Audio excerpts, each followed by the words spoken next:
Exercise ഒക്കെ ചെയ്യുമ്പോഴത്തേക്ക് endorphins എന്ന ഹോർമോൺ ആക്റ്റീവ് ആവും. അത് വേദന കുറയ്ക്കുന്ന ഹോർമോണാണ്.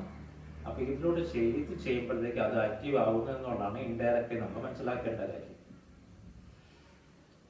രണ്ടാമത്തെ ബെനിഫിറ്റ്, ഇത് ക്ലിയേഴ്സ് നേസൽ ബ്ലോക്കേജ്. നമ്മുടെ മൂക്കടഞ്ഞിരിക്കുകയാണെങ്കിൽ ആ ബ്ലോക്കേജ് മാറ്റി തുറന്ന് നല്ലൊരു ശ്വാസത്തിലേക്ക് നമുക്ക് എടുക്കാനും വിടാനും സാധിക്കുന്നതാണ് ശ്വാസം. മൂന്നാമത്തത്, relief from arthritis, gout, cervical spondylosis, sciatica.